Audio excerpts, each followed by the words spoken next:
Hi అండి. Welcome back to Lucky's kitchen world. అందరూ బాగున్నారా? నేను కూడా చాలా చాలా బాగున్నాను. మీరందరూ కూడా బాగుండాలని మనస్ఫూర్తిగా కోరుకుంటున్నాను. ఇంకా మన వీడియోస్ ఎవరైనా కొత్తగా చూస్తున్నట్లయితే ప్లీజ్ లైక్ చేయండి. అలాగే మన ఛానల్ని సబ్స్క్రైబ్ చేసుకుని సపోర్ట్ అయితే చేయండి. మీ సపోర్ట్ ఎప్పుడూ ఇలాగే ఉండాలని మనస్ఫూర్తిగా కోరుకుంటున్నాను. ఇంకా మన వీడియోస్ని సపోర్ట్ చేస్తూ లైక్ చేస్తూ ప్రతి వీడియోకి మంచిగా కమెంట్ చేస్తున్న వాళ్ళు ప్లీజ్ ఈ వీడియోకి కూడా మీ స్వీట్ కమెంట్ అయితే పెట్టేయండి.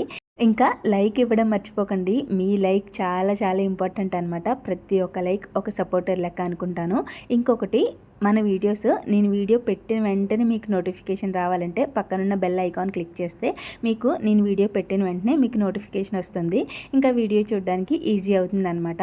ఇంకా వీడియోలోకి వెళ్ళిపోదాము. ఈ వీడియో వచ్చేసి ఇప్పుడుదంటే మొన్న బుధవారం రోజు వీడియో అనమాట. ఆ రోజు అమ్మవారికి నైవేద్యం పెట్టుకున్నాను అని చెప్పాను కదా.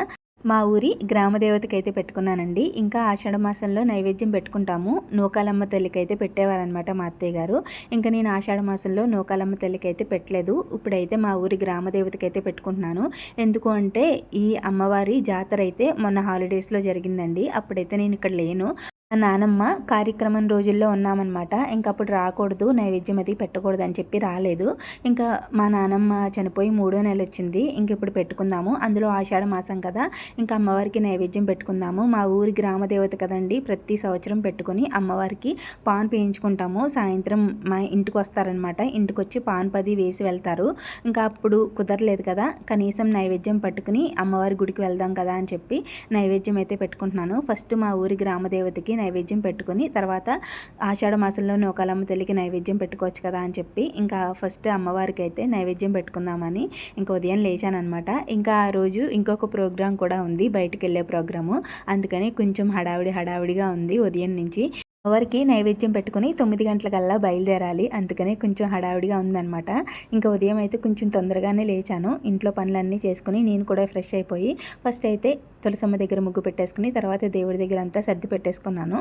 తర్వాత అమ్మవారికి నైవేద్యానికి అన్నీ వండుతున్నాను అనమాట. ఫస్ట్ అయితే స్నానం చేసిన వెంటనే ఫస్ట్ శనగపప్పు కడుక్కొని కుక్కర్లో పెట్టేసుకున్నాను. అది విజిల్స్ వచ్చేసిన తర్వాత పక్కన పెట్టేసి అన్నం ఇంకా పప్పు తెలగపిండి కుక్కర్లోనే పెట్టేశాను అనమాట. 3 ఒకసారి అయిపోతాయి కదా అని చెప్పి ఇంకా అవన్నీ పెద్ద కుక్కర్లో పెట్టేసి అవి విజిల్స్ వస్తాయి లోపు ఇక్కడ పప్పు ఉడికిపోయింది కదా. ఇంకా పప్పు ఉడికిపోయిన తర్వాత దాంట్లో కొంచెం వాటర్ ఉంటుంది, అదంతా ఉంపేసి బెల్లం వేసి మొత్తం పాకమంతా దగ్గర పడే వరకు పూర్ణాన్ని ఉడకనివ్వాలన్నమాట. ఇలా ఉడికిన తర్వాత పూర్ణం ఇలా వస్తుందండి. ఒక ప్లేట్లోకి తీసుకెళ్ళి ఫ్యాన్ కింద పెట్టేశాను, చల్లారుతుంది కదా అని చెప్పి. ఈలోపు మినప్పప్పు కూడా ఆడేసుకున్నాను. నైటే మినపగుళ్ళు నానబెట్టి పెట్టుకున్నాను. ఇంకా శుభ్రంగా కడిగేసుకుని మిక్సీ జార్లో వేసుకుని మినపప్పు అయితే ఆడేసుకున్నాను. బూర్లకి మినపగుళ్ళు అయితే బాగుంటుందండి. బూర్లకి గారెలకి కూడా మినపగుళ్ళు అయితే ఈజీగా ఉంటుందన్నమాట. అందులో మనకి గ్రైండర్లో రుబ్బడం అది ఎక్కువ టైం పడుతుంది కదా, నేను మిక్సీలోనే ఆడుకుంటాను. అదే మినపప్పు అయితే తొక్క మినపప్పు ఉంటుంది కదా, దాన్ని మనం మిక్సీలో ఆడితే గట్టిగా వస్తాయి, అందులో నూనె లాగేస్తాయి అనమాట, అంటే నూనె పీల్చేస్తాయి. అందుకని చెప్పి నేను మినపగుళ్ళే వాడతాను. ఓన్లీ బూరెలు గారెలు వేసినప్పుడు మాత్రమే మినపగుళ్ళు వాడతాను. నార్మల్గా ఇడ్లీకి దోశలకి వేసుకునేటప్పుడు తొక్కపప్పే వాడుకుంటాను. ఇలా మినపగుళ్ళు వేసుకోవడం వల్ల మనకి పని ఈజీ అయిపోతుంది అనమాట. గ్రైండర్లో ఎక్కువసేపు మనం అక్కడ కూర్చొని ఆడే పని ఉండదు. మిక్సీ జార్లో వేసుకుని ఆడుకుంటే మినపగుళ్ళు కదండి, ప్లఫీగా వస్తాయి, ఇంకా నూనె అది పీల్చవు, చాలా బాగుంటాయి. అందులో బూర్లకి నేను బియ్యం ఇంకా మినపగుళ్ళు కలిపి మిక్సీ పట్టను అనమాట. ఉత్తిగా మినపగుళ్ళు ఒక్కటే మిక్సీ పట్టుకుంటాను. మినపపిండి ఒకటే మిక్సీలో పట్టుకుంటాను. బియ్యపిండిని విడిగా ఆడించుకుని కలుపుతానమాట. మినప్పిండి ఆడేసిన తర్వాత బియ్యపిండి కలుపుకొని బూరెలు వేస్తాను. అలా అయితేనే నాకు బూరెలు బాగా అనిపిస్తాయి, కొంచెం గుల్లగా వస్తాయి, ఇంకా క్రిస్పీగా కూడా ఉంటాయి అన్నమాట. నాకు ఇలా బియ్యం ఇంకా మినపగుళ్ళు కలిపి వేసినవి నూనె లాగేసి సాయంత్రానికి గట్రాళ్ళ అనిపిస్తాయి, అసలు బాగోవు. ఎందుకో నాకు అలా నచ్చవన్నమాట. నాకు ఇదే ఈజీ ప్రాసెస్ అనిపిస్తుంది. ఈజీగానే అయిపోతుందండి, మిక్సీలోనే ఆడుకుంటాం కాబట్టి ఎక్కువ టైం ఏం పట్టదు. చక్కగా ఒక గ్లాసు మినపగుళ్ళకి 2 గ్లాసులు బియ్యపిండి వేసుకుని ఉండలు లేకుండా కలిపేసుకోవాలి. మొత్తం ఉండలు లేకుండా కలుపుకొని పడితే కొంచెం వాటర్ కూడా వేసుకోవచ్చు అనమాట. ఇంకా లైట్గా ఉప్పు వేసుకుని కొంచెం బెల్లం పొడి వేసుకుంటే బూరెలు కలర్ బాగా వస్తాయి. బెల్లం పొడి వేసుకుంటే, లేకపోతే నూనెలో చిన్న చింతపండు పిక్క వేసుకున్నా కూడా బూరెలు అయితే కలర్ ఎర్రగా వస్తాయి అనమాట, బాగా వస్తాయి. ట్రై చేయండి. ఇంకా బూరెల రెసిపీ అడుగుతున్నారు, ఆల్రెడీ మన వీడియోస్లో ఉంటుందండి. షార్ట్ వీడియోలో బూరెల రెసిపీ క్లియర్గా చెప్పాను, ఎక్స్ప్లెయిన్ చేసి ఉంటుంది. నేనైతే ఇక్కడ హడావిడిగా చేయడం వల్ల క్లియర్గా చూపించలేకపోయాను. అందుకనే కొలతల ప్రకారం చెప్తున్నాను అనమాట. ఒక గ్లాస్ మినపగుళ్ళకి 2 గ్లాసుల బియ్యపిండి కలుపుకొని చక్కగా బూరెలు వేసేసుకోవచ్చు అనమాట. ఇలా బూరెలు ఎక్కడా కూడా పూర్ణాన్ని బయటకు కనబడనివ్వకుండా పిండితో కవర్ చేసి నీట్గా బూరెలు నూనెలో వేయించుకుంటే సరిపోతుందండి. ఎక్కడ మనకి పూర్ణం అనేది బయటకు రాదు. వేగిన తర్వాత కొంచెం కదుపుకోవాలి. వేసిన వెంటనే కదిపితే కంపల్సరీ పూర్ణం బయటకు వస్తుంది. ఇంకా నేనైతే ఒక పక్క బూరెలు వేసేస్తున్నాను కదా, ఇంకో పక్క కుక్కర్లో అన్నం వచ్చేసింది అనమాట. ఒక పక్క ఏమో పరమాన్నం ఉడుకుతుంది. పప్పు మునగాకు ఇంకా తెలగపిండి మునగాకు కూడా రెడీ అయిపోయింది. ఇంకా పునుకులు వేసేసాను. ఫస్ట్ పునుకులు వేసిన తర్వాత బూరెలు వేసాను అనమాట. ఆల్మోస్ట్ అన్నీ రెడీ అయిపోయాయి. ఫైనల్గా చలివిడి, వడపప్పు, పానకం, ఇంకా పసుపు నీళ్ళు, పెరుగు ఇవండి మీ నైవేద్యానికి పెట్టుకునేవి. మ్యాక్సిమం అందరూ ఇలాగే పెట్టుకుంటారు. ఇంకా ఎక్కువ పెట్టుకుంటారో మరి ఏం చేసుకుంటారో తెలియదు, కానీ మా సైడ్ అయితే మేము ఇలాగే పెట్టుకుంటామన్నమాట. ఆషాఢ మాసంలో కంపల్సరీ మునగాకు తెలగపిండి తినాలి అంటారు. ఇంకా అమ్మవారి నైవేద్యానికి అయితే మస్ట్గా ఉండాలన్నమాట. ఇంకా నేనైతే వంటలన్నీ కంప్లీట్ చేసేసుకున్నాను అమ్మవారికి నైవేద్యం పట్టుకెళ్ళడానికి. ఫస్ట్ అయితే ఇంట్లో పూజ చేసేసుకొని ఇంట్లో దేవుడి దగ్గర పెట్టుకున్నాను అనమాట బూర్లు పునుకులు. తర్వాత అమ్మవారికి పట్టుకెళ్ళడానికి ఒక ప్లేట్లో ఇలా పద్మం వేసుకున్నాను, పిండి ముగ్గు వేసేసుకొని. తర్వాత అరిటాకు వేసి వండినవన్నీ అరిటాకులో వడ్డించాలన్నమాట. ఇంకా ఇంట్లో పెట్టుకుంటే నార్మల్గా దేవుడి గదిలోనే పెట్టేసుకుంటాను. ఇంకా అమ్మవారి దగ్గరికి పట్టుకెళ్తున్నాను కాబట్టి నేనైతే అన్నీ సర్దేసుకొని అమ్మవారి గుడికి అయితే తీసుకొని వెళ్తాను. ఫస్ట్ అయితే అరిటాకు వేసేసుకొని వండినవన్నీ ఒక్కొక్కటిగా అన్నీ సర్దేసుకుంటున్నాను. మా అత్తయ్య గారు ఉన్నప్పుడు, అంటే నా పెళ్ళైన కొత్తలో మా అత్తయ్య గారు పెట్టేవారనమాట నైవేద్యం. నేనేమో అన్నీ వేసేసి ఇచ్చేదాన్ని. అప్పటికి నాకు బూరెలు వేయడం ఇంకా రాదు. మా అత్తయ్య గారికి ఏమో పొయ్యి మీద వండడం అలవాటు అనమాట. నాకేమో పొయ్యి మీద అసలు అలవాట్లేదు. ఎందుకంటే మా ఇంటి దగ్గర అసలు పొయ్యే వాడేవారు కాదు, గ్యాసే అనమాట. నాకు తెలిసిన మట్టికి మా నాన్నమ్మ పొయ్యి మీద ఎప్పుడు వండలేదు. ఏమైనా వంటలు అంటే పిండి వంటలు అవి చేయించేటప్పుడు పొయ్యి పెట్టించి కింద విడిగా, అది కూడా గ్యాస్ స్టవ్ అనమాట, పొయ్యి కూడా కాదు, గ్యాస్ స్టవ్ కింద పెట్టించి వంటలు చేసే ఆవిడ వచ్చేవారు, ఆవిడ చేత వండించేదనమాట. అలా తెలుసు నాకు. ఇక్కడికి వచ్చాక మా అత్తయ్య గారు మొత్తం అన్నీ పొయ్యి మీదే ఉండేవారు. నాకేమో పొయ్యి అలవాటు లేదనమాట. కానీ అంత కష్టం ఏం అనిపించలేదు నాకు, నచ్చింది అది. అత్తయ్య గారు అలా వండడం, పొయ్యి మీద వండడం, అన్నం వార్చడం అది నచ్చేదనమాట చూస్తే. అలా అని నా చేత ఏం చేయించేవారు కాదనమాట.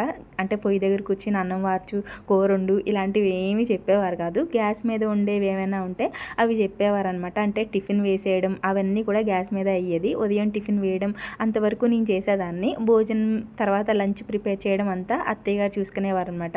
ఫస్ట్ అన్నం వండేసి తర్వాత పప్పు అది కూడా మళ్ళీ పొయ్యి మీదే పెట్టి అది ఉడికిన తర్వాత తాలింపు మట్టికి గ్యాస్ మీద వేసేవారు. అలా ఉండేదన్నమాట. కొద్ది రోజులకి నెమ్మదిగా నాకు పొయ్యి మీద ఉండడం కొంచెం సరదాగా అనిపించేది. పొయ్యి దగ్గర కూర్చుని డొక్కలు వేయడం అని, ఈ పిడకలు వేయడం అని అలా కూర్చుని ఎగదోస్తూ కూర్చునేదాన్ని అనమాట. అది బాగా అనిపించేది.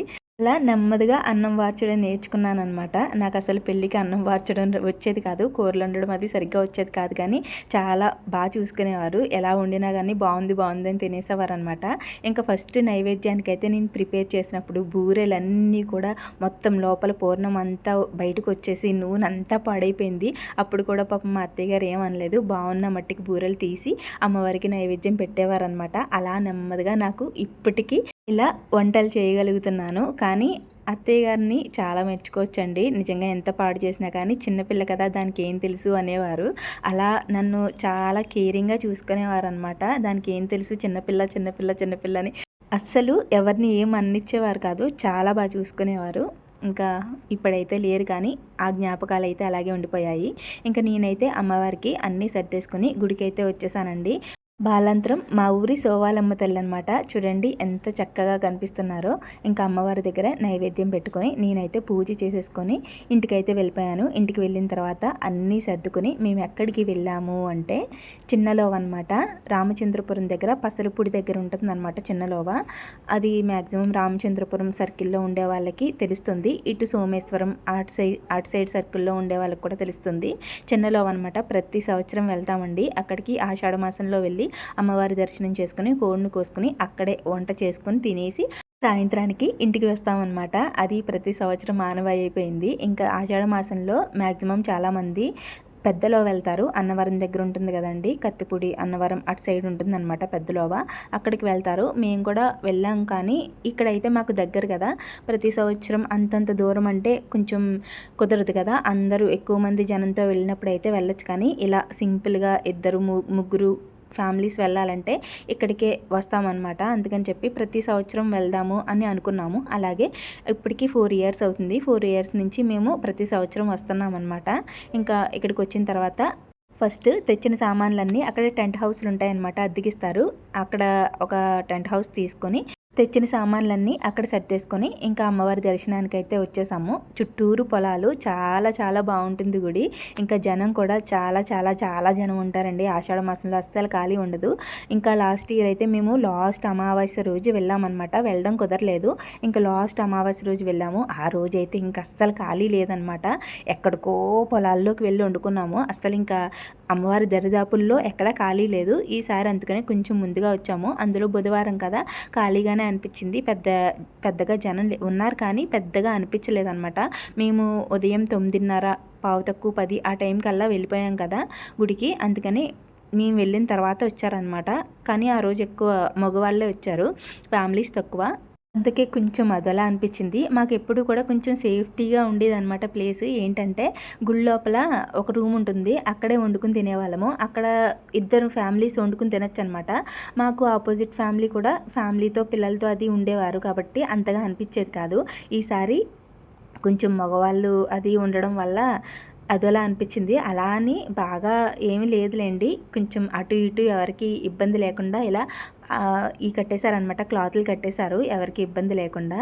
ఇటుపక్క ఫ్యామిలీసే వచ్చారు, ఇటుపక్క మట్టికి కొంచెం మగవాళ్ళది డ్రింక్ అది చేయడం అలా ఉందన్నమాట. కొంచెం ఇబ్బందిగానే అనిపించింది ఈ సంవత్సరం. కానీ వండుకుని తినేసి వెళ్ళిపోదాంలే తొందరగా అని చెప్పి ఇంకా ఈ పక్కన ఫ్యామిలీస్ వాళ్ళు కూడా మన సబ్స్క్రైబర్సే, అందుకని కొంచెం ఫ్రీగా ఉంది. చాలామంది వచ్చారు వాళ్ళైతే, పిల్లలతో ఇంకా పెద్దవాళ్ళు అందరూ కూడా వచ్చారనమాట. ఇంకా వాళ్ళతో మాట్లాడుతూ మేమైతే వంట చేసేసుకున్నాము. ఏంటో తెలియదండి, లోపల మనం ఎలా వండుకుంటామో ఎలా తింటామో హైజెనిక్, నీట్నెస్, క్లీను ఏం ఉండదు. నార్మల్గా టకటక వండేసుకుంటాము. వంట కూడా అలాగే అయిపోతుంది. ఇంకా మేమైతే లోపల వండుకునే వాళ్ళం కదా, గుడి లోపల ఒక రూమ్ ఉండేది కదా, అక్కడ వండుకునేటప్పుడు అక్కడ పొయ్యి పెట్టుకోవడానికి కూడా ఉండేదన్నమాట. అక్కడ వాళ్ళే పుల్లలు అడిగితే డబ్బులకి పుల్లలు ఇచ్చేసేవారు. పొయ్యి పెట్టుకుని చక్కగా బిర్యానీ పొయ్యి మీద వండుకునే వాళ్ళము. ఇక్కడ పొయ్యి పెట్టుకోవడానికి అది లేదనమాట. ఇంకా మేమైతే చిన్న స్టవ్ ఉంది కదా, అది పట్టుకెళ్ళాము.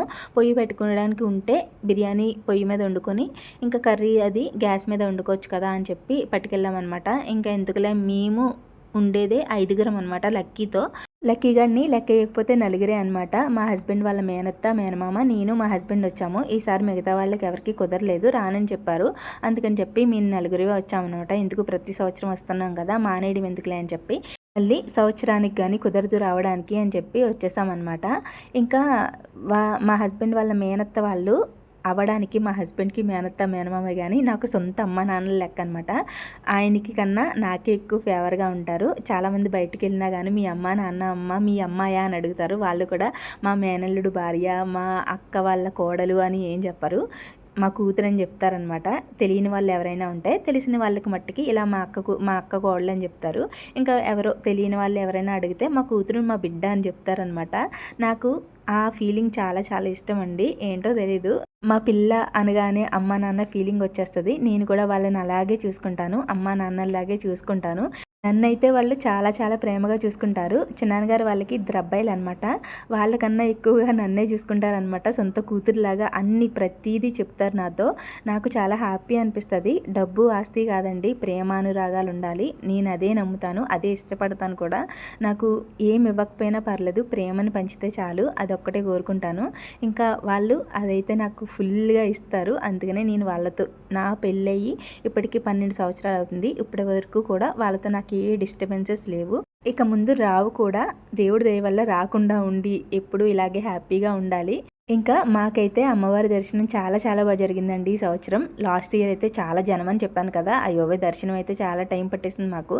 కానీ ఈ సంవత్సరం చాలా బాగా జరిగింది. ఇంకా నేను ఇంట్లో అమ్మవారికి నైవేద్యం పెట్టుకున్నాను కదా, ఇక్కడ అమ్మవారికి కూడా నైవేద్యం తెచ్చానమాట. నైవేద్యం తెచ్చి అమ్మవారి దగ్గర పెట్టుకొని ఇంకా పసుపు కుంకుమ గాజులు కూడా పెట్టి దండం పెట్టుకున్నాను. చాలా చాలా బాగా జరిగింది. ఇంకా అమ్మవారి దర్శనం అయిపోయిన తర్వాత మేమైతే ఇంకా కోడినది కోయించి తీసుకొచ్చేసారు. నేనైతే వంట స్టార్ట్ చేసేసాను. టకటక ఫస్ట్ బిర్యానీ వండేసాను అనమాట. చిన్నమ్మగారు అయితే అన్నీ కోసేస్తున్నారు. కోసిచ్చేస్తే నేనేమో అన్నీ ప్రిపేర్ చేసేసాను అనమాట. ఇంకో పక్క జాయింట్లు అయితే వేపుతున్నాను. ఇక్కడ ఇలా వండుకున్నాం అలా వండుకున్నాం అని ఏం లేదు, వండుకుని తినేయడమే.